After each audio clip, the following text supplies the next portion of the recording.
De volta com a Ação Nacional de hoje, nós estamos falando sobre a economia e os negócios em meio à pandemia do novo coronavírus. Eu estou conversando aqui no estúdio hoje com o economista Vitor Baldin e com a mentora do Sebrae, consultora de carreira e negócios, Carla Falcão. E olha, como se não bastasse a crise na saúde do Brasil, que a gente vem acompanhando aí nos últimos meses, a gente ainda vive um momento político conturbado e ainda no mês de abril, a Bolsa de Valores de São Paulo, por exemplo, caiu mais de 5%. O real, como o Vitor comentou agora há pouco, caiu para nível recorde também em relação ao dólar, depois da renúncia, por exemplo, do ministro Sérgio Moro e dessa situação toda que a gente vem vivendo. O que esses problemas políticos acarretam para a economia do país? Vamos ver. O principal índice da B3, a Bolsa de Valores de São Paulo, fechou em queda de 5,45% nesta sexta-feira. Por volta de 12 horas, chegou a cair 9,5%. A forte queda desta sexta ocorreu por causa do pedido de demissão de Sérgio Moro. A fala do ex-juiz federal foi considerada bombástica por vários analistas porque ele fez revelações contundentes contra o presidente Jair Bolsonaro. Já o dólar comercial teve valorização de 2,54% e renovou pelo terceiro dia sua máxima histórica. A alta só não foi maior porque o Banco Central realizou 4 leilões à vista de dólares. Na semana, a moeda americana subiu 8,25%. Vitor, essa questão da demissão do ex-ministro Sérgio Moro é só um exemplo de como a política pode afetar a economia e a gente está num momento que não só a política, mas a pandemia tem afetado, como a gente está conversando aqui há muito tempo, bastante a economia. O dólar subiu muito em relação ao real, o euro também, e isso impacta a nossa vida no dia a dia. Impacta, apesar de muitas pessoas achar que tanto faz o preço do dólar, tanto faz o preço do euro. Eu não vou viajar mesmo, né? Eu não vou viajar mesmo, essa é a principal desculpa.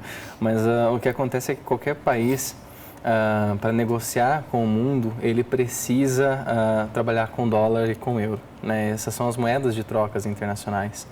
E quando a gente observa o Brasil, por exemplo, a complexidade econômica do Brasil.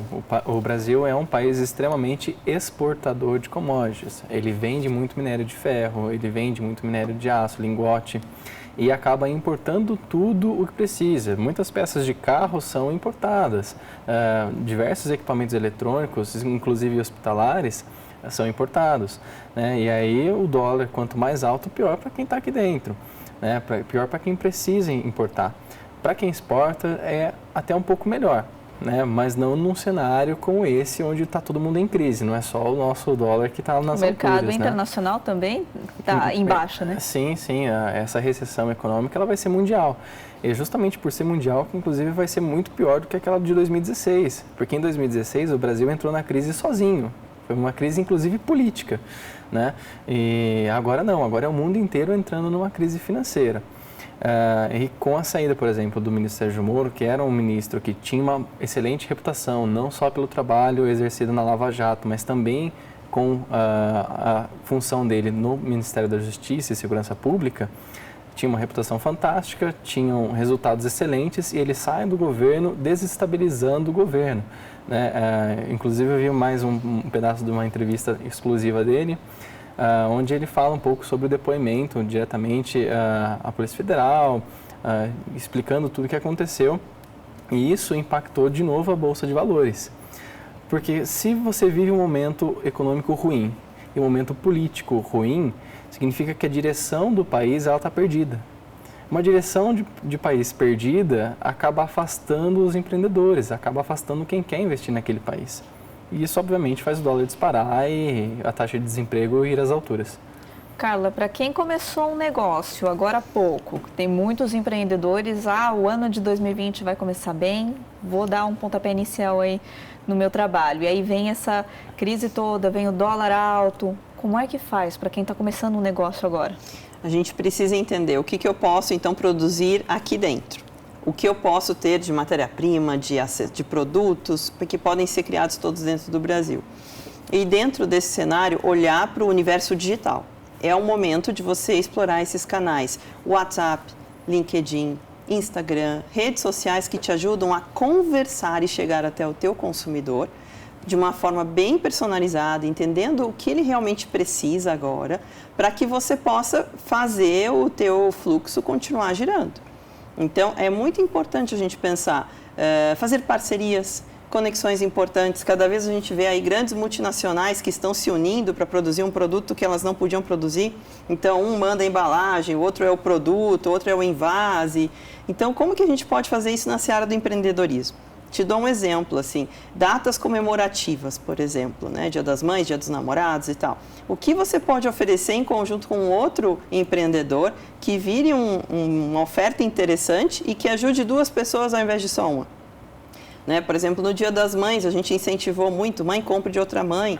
No Dia dos Namorados, né? O que a gente pode trazer ali que várias empresas colaboram para gerar alguma lembrança, algum produto? É um momento de união. É um momento de explorar canais digitais, de buscar referências, de trocar informações e experiências, e aí o LinkedIn te ajuda muito também. Quem são referências e inspiração para você no mercado? Esses profissionais estão lá, comentando textos, fazendo conversas e painéis como esses. Quem eu devo seguir, com quem eu posso compartilhar, o que essa pessoa pensa sobre a minha dificuldade. Um momento de união, um momento de inovação e de utilizar os canais digitais. Esses são 3 caminhos que podem nos ajudar a começar a se movimentar nesse universo e andar um dia de cada vez até onde a gente vai precisar chegar. Vai ser um momento diferente de mudança para as empresas? Eram uma até agora e agora vão ser outras. Muitas foram obrigadas a deixar os funcionários em home office e aí acabaram vendo que isso funciona bastante. Né? E funciona bastante mesmo com todo mundo em casa. Exato. Isso foi interessante. Essa semana eu vi uma reunião dessas onde diretores de RH de grandes multinacionais diziam que estavam surpresos com a produtividade e a entrega que estavam tendo de seus funcionários mesmo de casa. E alguns questionando, né? Home office, eu não quero esse home office mais para mim. Mas lembra de uma coisa, esse home office que estamos vivendo não é o home office. Nós estamos vivendo um todo mundo junto, misturado. Pais, filhos, né? Demandas domésticas, demandas pessoais, todas muito conectadas. Então, se a gente está conseguindo ser produtivo em home office assim, imagina quando as coisas voltarem um pouco mais ao seu equilíbrio. Digamos que o normal não vai existir mais, mas começar a ter mais equilíbrio dentro desse processo. A produtividade que a gente vai ter. Então, talvez a gente vá ter mais pessoas trabalhando de casa, a gente vai ter mais gente empreendendo, a gente vai ter hábitos diferentes de consumo que vão fomentar outros mercados. Mas é muito importante olhar para isso. Nós estamos vivendo um novo desafio e a gente vai colher coisas positivas de tudo isso, né? Vocês dois que trabalham em home office, uma dica para quem está em casa agora e é novidade essa realidade? Vitor. Olha, Renata, eu acredito que talvez que a pessoa se organize, tenha suas metas organizadas por dia, que é o que eu faço. Um dia antes, ou antes de dormir praticamente, eu anoto tudo que eu preciso fazer no dia seguinte. E, obviamente, as metas, nem sempre a gente alcança elas, mas nunca desistir e aprender a criar uma rotina. Eu sei que trabalhar na frente do computador estressa, por mais que você esteja em casa, no seu ambiente, estressa, porque é muito tedioso, o silêncio acaba, às vezes, te deixando maluco. Mas utilizar sempre uma linha de metas, uma linha de rotina para você tentar se organizar e chegar no seu máximo. A gente sabe que nem sempre a gente vai alcançar, mas nunca desistir. É muito legal ouvir o Vitor falando, porque ele falou que o silêncio às vezes incomoda. Eu trabalho há 10 anos já em home office, tive escritório nesse meio tempo e agora voltei para o home office por esse processo. Mas, para mim, o silêncio é tão precioso. Olha que legal, é a diferença. Porque, na verdade, sim, eu entendo, porque isso é um dos desafios de quem está sozinho e de quem está se acostumando com o home office, a solidão. E aí, recursos digitais nos fazem nos sentir conectados e a gente está aprendendo a sentir essa conexão e a entender ela. Isso é um desafio. Como eu já vivo isso há bastante tempo, o meu desafio já é outro.